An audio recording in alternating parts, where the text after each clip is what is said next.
yuhsinu bihamil risalatil muallim an yastathira fi nufusil mutalaqina anhu ma yaj'aluhum yas'aluna amma yuridu an yu'arrifahum bihi aw yahdiyahum ilaihi hatta yakuna ma yulqihi ilaihim jawaban ala matlubin lahum aw tasa'ulatin yatrahunaha aw yarghabuna fi tarhiha. Yuhsin, sebaiknya, bihamilir risalatil muallim, para pendakwah ini merangsang, mendorong an yastathira fi nufusil mutalaqin, memberikan dorongan kepada murid-muridnya untuk apa?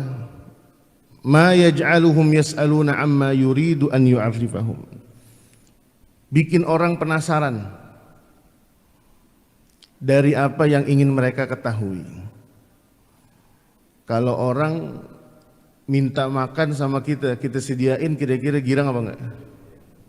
Dia lapar nih, dikasih sayur asem doang, semangkok, menasi 2 centong, ikan cuek, lalap, sambel, girang kan?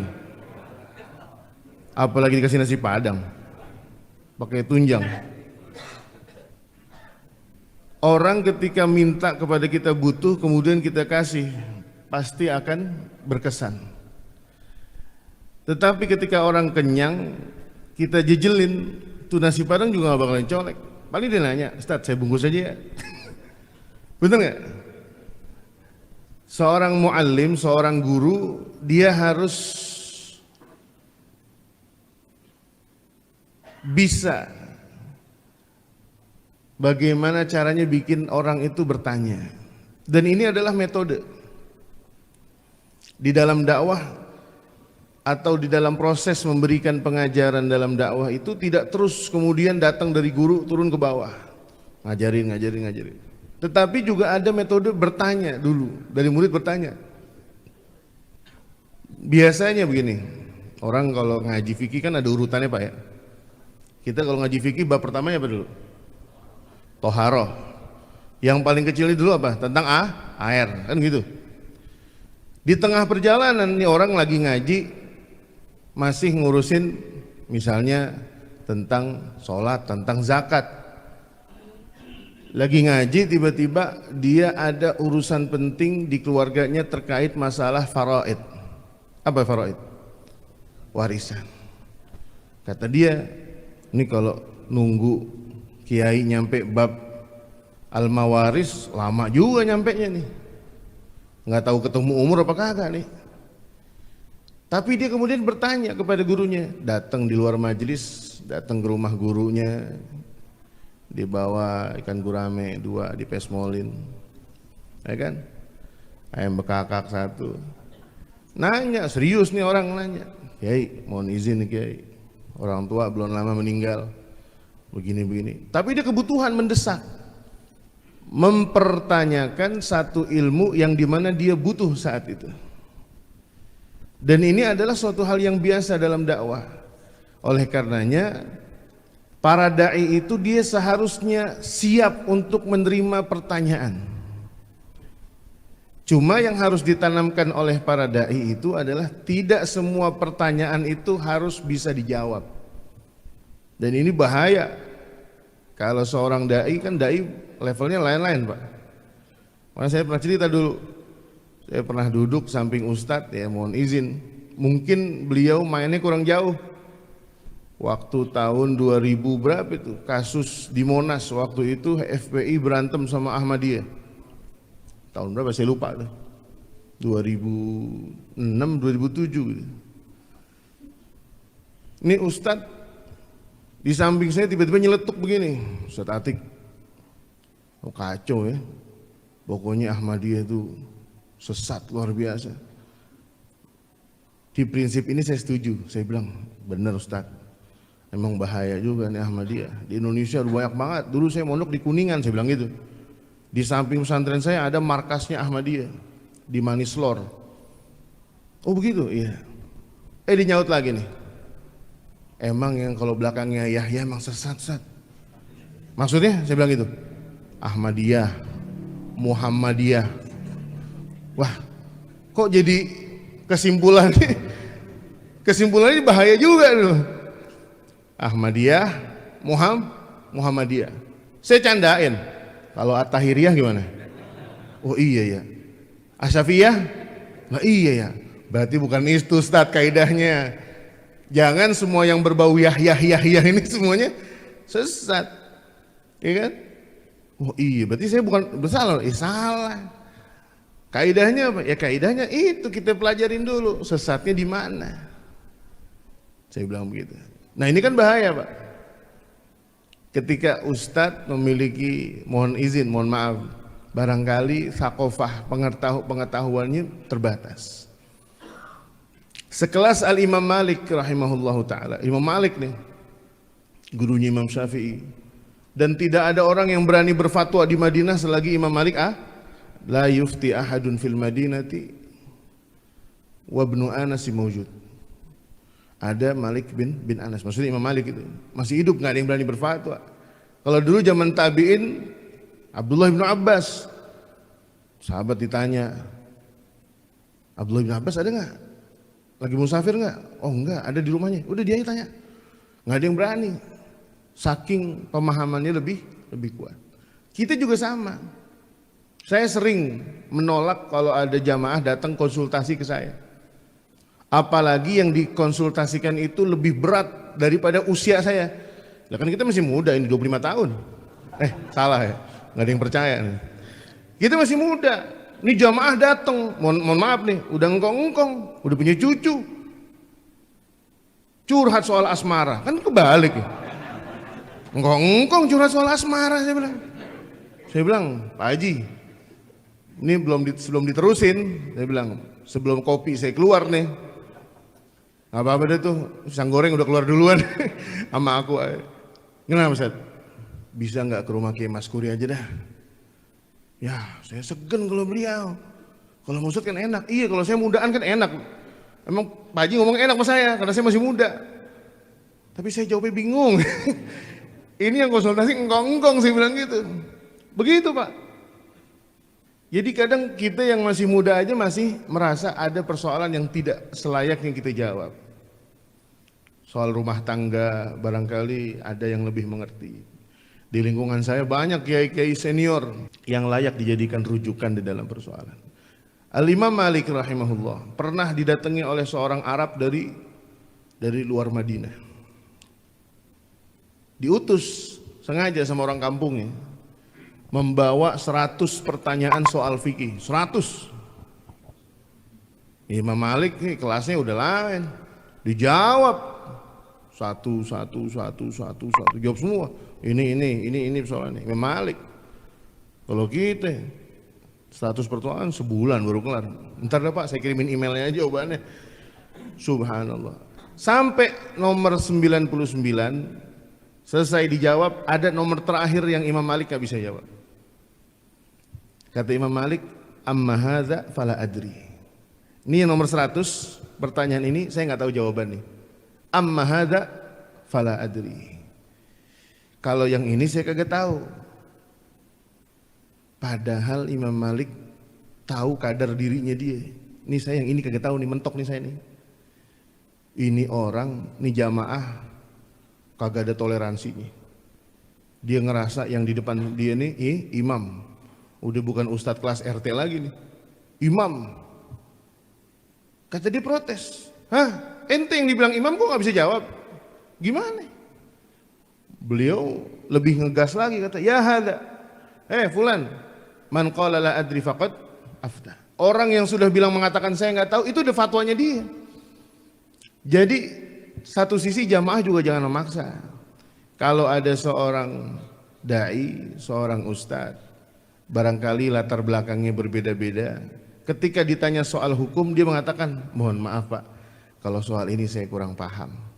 Bapak tanya aja, ada guru kita Kiai Ali Fikri, ada Kiai Hasan Fahmi, Bapak tanya ke beliau aja deh, kayaknya beliau lebih mengerti. Itu jangan kesinggung. Ya udah Ustadz, kalau begitu guraminya saya bawa lagi deh ya. Ini udah bawa gurami, gurami udah ditaruh. Jangan begitu juga, makanya besok-besok transfer aja.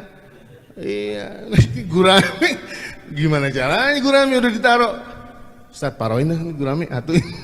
Yang satu buat Ustaz, kalau Ustaz jawab tadi saya kasih 2, cuma kalau Ustaz kasih jawab 1 aja dah. Masya Allah.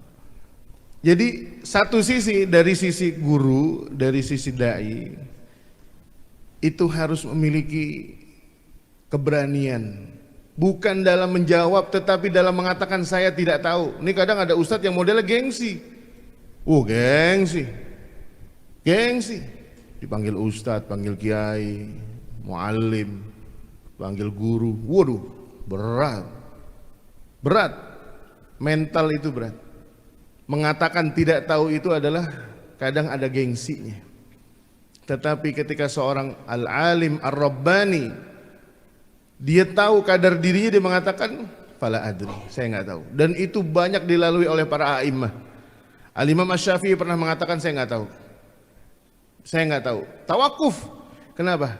Karena menghindari ketergelinciran yang lebih buruk daripada fatwa yang sesat. Coba tuh kalau ditanya tadi Ahmadiyah tuh gimana? Pokoknya yang Yahya sesat dah. Kaidahnya begitu. Lagi pergi lewat, Asy-Syafi'iyah sesat nih, Syafi'iyah nih. Karena kan Nahdlatul Ulama nggak ada Nahdlatul Ulama iyahnya, kan ada. Berarti jangan itu takarannya. Ini persoalannya bahaya. Oleh karenanya yang pertama ini, dalam kaidah ini, seorang murid ketika dia bertanya itu adalah satu kebutuhan. An yastathira fi nufusil mutalaqina anhu ma yaj'aluhum yas'aluna amma yuridu an ya'rifahum aw yahdiyahum ilaih. Nanya. Dan ketika murid bertanya kepada gurunya, manfaatkan sebaik mungkin untuk memberikan penjelasan agar mereka memiliki pemahaman yang benar. Mohon maaf Ustadz, apa benar seorang muslimah itu memiliki kewajiban berjilbab sama dengan kewajiban dia juga menunaikan sholat? Oh iya. Ini yang nanya orang kaya. Kadang orang kalau diundang orang kaya kan basa-basi, nggak berani tuh ngomong yang tegas-tegas, nggak berani. Dan ini tantangan Pak, tantangan. Kadang Ustaz kalau diundang sama yang jamaah yang di gang-gang kecil tuh ecek-ecek, galak, fatwanya galak. Tapi pas lempengan diundang sama orang kaya nih, yang undang bini belum jilbaban, ditanya sama suaminya, Ustaz emang bener Ustaz perempuan harus jilbaban? Ya itu nunggu waktu aja Pak. Ternyata meletoy juga fatwanya. Oh enggak, sampaikan. Saya mohon izin pernah ketika saya duduk satu meja dengan seorang duta besar dan istri. Saya bersyukur juga punya istri orang Betawi, nyablaknya sama saya. Mungkin kalau istri saya bukan dari suku yang sama juga mungkin jawabannya hehehe dulu kali baru jawab. Kebetulan istrinya nanya begini, istrinya Pak Dubes. Ustazah nanya ke istri saya, emang benar perempuan itu ketika dia berjilbab wajib hukumnya seperti sholat? Oh iya benar Bu. Jadi saya selama ini setelah saya belum berjilbab saya berdosa. Jawaban istri saya Pak, iya ibu berdosa. Diem aja tuh bini. Iya ibu berdosa. Dan bahkan dosanya bukan nyampe ke ibu doang, ke bapak sebagai suami yang belum memerintahkan ibu untuk berjilbab masih terus ditanggung sama bapak. Ini dubes sama bini tengok-tengok. Kacau nih orang Betawi. Kagak bisa ditawar. Walhasil apa ya? Dia memberikan konklusi. Terakhir sebelum kita pamit dia bilang gini, saya salut sama Ustaz. Ditanya lempeng-lempeng aja jawabannya. Iya, saya nggak bisa Bu mengatakan kalau A emang harus A, B harus B. Kalau saya mengatakan ibu tidak berdosa, tidak berjilbab, ibu akan selamanya tidak berjilbab. Tugas saya sebagai guru cuma menyampaikan bahwasanya berjilbab itu wajib. Ketika ibu tinggalkan, ibu berdosa. Dan itu sudah ada di ibu pilihannya. Dan saya tidak punya apapun kewajiban setelah saya menyampaikan. Wallahu alam, apakah sekarang beliau berjilbab apa enggak, wallahu alam. Tapi saya sering bertemu dengan jamaah yang sudah berkeluarga, suami istri nanya, dengan memberikan jawaban yang sama, dan itu menjadi perubahan yang luar biasa. Bahkan istri itu kadang memberikan kenangan. Misalnya beliin jilbab 2 biji, jilbab yang bagusan. dan itu akan memberikan kesan yang mendalam. Jadi ketika bertanya itu jawab dengan sesuai kebutuhan mereka. Jangan pernah dilewatkan dengan jawaban yang tidak memuaskan. Hatta ma yakuna ma yulqihi ilaihim jawaban ala matlubin lahum. Makanya di dalam Al-Qur'an itu banyak bentuknya, yas'alunaka madza yunfiqun, yas'alunaka 'anil ruh, yas'alunaka 'anil mahid, yas'alunaka 'anil ahillah. 17 di dalam Al-Quran ada 17 model ayat begini, yas'alunaka, yas'alunaka, yas'alunaka. Dan itu yang nanya ke Rasulullah bukan hanya sahabat, tapi orang kafir aja masih nanya. Makanya Rasulullah itu ketika ada pertanyaan dari orang-orang kafir itu beliau sangat agresif, sangat reaktif, dan sangat bagus sekali. Jadi kalau ada orang nanya dari kalangan kaum musyrikin, Rasulullah itu langsung memberikan tanggapan yang luar biasa. Termasuk kisah Abdullah ibnu Umi Maktum ketika turun surat apa? Abasa wa tawalla an ja'ahul a'ma. Itu kan ketika Rasulullah didatangi oleh para pembesar Quraisy dan mereka menanyakan tentang perkara agama. Kata Rasulullah, nih mumpung nanya nih gue jawab nih. Oleh karena itu kalau ada orang bertanya, ini sama halnya kalau kita kiaskan dengan orang ngundang. Ustaz, bisa minta waktu nggak Ustaz? Saya mau nanya. Wah, itu orang datang dengan hati yang sudah terbuka, Pak. Apa yang kita sampaikan itu akan diterima. Seperti yang saya alami juga. Jamaah yang beberapa waktu lalu saya pernah cerita, lagi bulan puasa. Kita lagi siang tidur enak-enak banget tuh jam 9. Puasa kan jam 9 tidur enak banget pagi. Pulang dari masjid mata perih banget loh. Tidur, ini orang bawa masalah. Ada kondisi kejadian apa? Anaknya hamil di luar nikah. Luar biasa. Ini orang datang dengan segala penuh perasaan bercampur aduk dan dia tahu, saya coba pengen dengar apa kata Ustaz Atik. Saya bilang begini, Pak, ini sebelum kita urusin jauh, saya minta satu hal dari Bapak. Apa?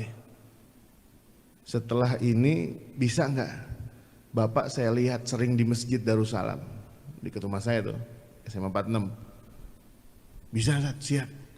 Bukan cuma sholat doang, saya bilang. Ini karena orang saya tahu beliau kurang rajin taklim. Tetapi di majelis taklimnya saya minta rajin. Bapak ketemu aktif di masjid. Siap Ustadz, tuh ngomong lagi berurai air mata tuh. Tapi saya ambil dulu hatinya. Saya minta itu doang udah. Setelah ini yuk kita beresin bareng-bareng. Ternyata benar Pak, berefek. Itu orang saya lihat mulu di masjid. Jamaahnya rajin, ikut taklimnya rajin. Kenapa? Karena di situ dia tahu. Ketika hatinya membutuhkan jawaban yang diminta adalah itu dan dia menerima dengan baik. Seperti tadi orang lagi lapar, apa aja yang ada dia dimakan. Meskipun cuma sayur asem, ikan cuek, sama sambel. Masya Allah. Apalagi sayur nasi padang, wah disikat. Ini adalah sesuai dengan apa yang dibutuhkan oleh mereka. Nah, ketika Rasulullah SAW ditanya, bukan hanya orang mukmin, tetapi orang kafir sekalipun, yas'alunaka 'anir ruh. Rasulullah SAW itu bergegas bertanya kepada Allah Subhanahu Wa Taala. Tetapi kemudian jawabannya itu adalah yang disampaikan kepada orang yang bertanya. Yas'alunaka 'anir ruh, qulir ruhu min amri rabbi wa ma utitum minal ilmi illa qalila. Dan setiap sigot yas'alunaka itu pasti akan ada kalimat qul setelahnya. Yas'alunaka 'anir ruh, yas'alunaka 'anil ahillah, yas'alunaka 'anil mahid, yas'alunaka an dzil qarnain. Kan gitu. Yas'alunaka an apa lagi? Hah? Yas'alunaka 'anil jibali. Itu pasti setelahnya akan ada kalimat qul. Kenapa? Karena jawabannya langsung dari Allah Subhanahu wa Ta'ala. Nah, itu yang kaidah yang kelima. Orang ketika bertanya tentang perkara yang dia butuhkan saat itu biasanya akan nancep di pikiran dia, Pak. Saya dulu waktu mondok punya kakak kelas namanya Abdurrahman Wahid. Persis namanya sama Gus Dur. Tingkah lakunya juga mirip. beneran. Tapi beliau orang Bandung. Ini mungkin kalau beliau dengar rekaman ini dia ketawa-tawa nih. Kakak kelas, Masya Allah orangnya pinter luar biasa. Mungkin kecipratan dari Gus Durnya ini. Ini beneran Pak, itu orang alhamdulillah sampai bisa kuliah di Arab Saudi, S2 di Arab Saudi. Beliau itu kebiasaannya di pondok dulu, orang kan kalau besoknya ada ujian, ada ikhtibar dia belajar. Bener gak? Antum kalau ujian besok belajar kan? Wah ngapalin begadang. Kalau dia kagak, ngapain? Tidur. Di bawah buku, emang serius juga kayak kita. Pada Isya tuh, habis sholat Isya di bawah kitab tuh, yang besok mau diuji ya, ada ujian nih. Tapi saya gelagat itu saya kelihatin nih, saya udah 2 tahun mondok, saya lihat nih, ini orang aneh nih. Orang pada belajar, dia bawa kitab bukannya dibaca, dijadiin bantal, ditidur aja. Makanya orang santri itu kalau yang rada-rada ngawur biasanya kalau disuruh suruh mentaklil jamak kitabani itu musananya gitu ya. Kitabun mufrad, musananya apa? Kitabani, jamaknya apa? Oh bukan, wisada, bantal. 1 buku, 2 buku, 3 buku jadi apa? Jadi bantal. Ini beliau begitu Pak. Nah dulu setelah saya tahu tentang kecerdasan beliau nih, saya selalu nanya ke beliau. Dan sampai sekarang apa yang dulu saya tanyakan kepada beliau itu selalu nempel sih. Nanya tentang tafsir, nanya tentang sorof, nanya tentang nahu, nanya tentang usul fiqh. Itu kepada beliau. Satu lagi ada kakak kelas saya namanya Ustadz Amir Hamzah, alumni Lipia. Sekarang dosen di An-Nuaimi. Itu orang pinter, aslinya dari Aceh.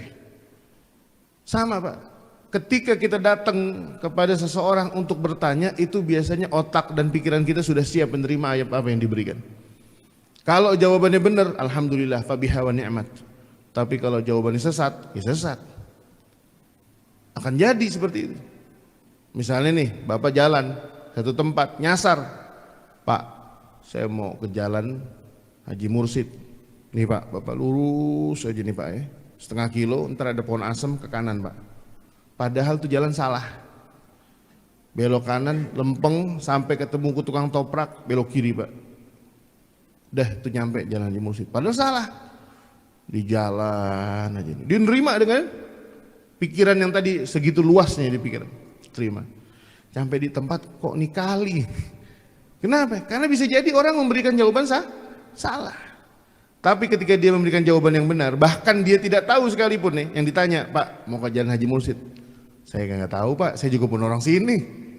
Betul nggak? Iya. Oleh karenanya orang yang ditanya itu ada 3. Kondisinya ada 3. Al-mas'ul itu orang yang ditanya ada 3. Yang pertama alim, orang yang alim. Yang kedua apa? Mutasyakik, orang yang ragu. Waduh, saya rada-rada nggak hafal nih. Mestinya kalau ada orang yang gelagatnya begini, jangan diterusin nanya sama dia. Dan kalau kita pelaku yang ditanya, jangan kasih jawaban. Ragu, jangan kasih jawaban. Yang ketiga adalah orang yang jahil. Bener-bener kagak tahu. Makanya kalau versinya Al-Imam Az-Zarnuji di dalam kitab Ta'limul Muta'alim ada apa? Rajulun wa nisfu rajulin wala syai'an, gitu kata beliau.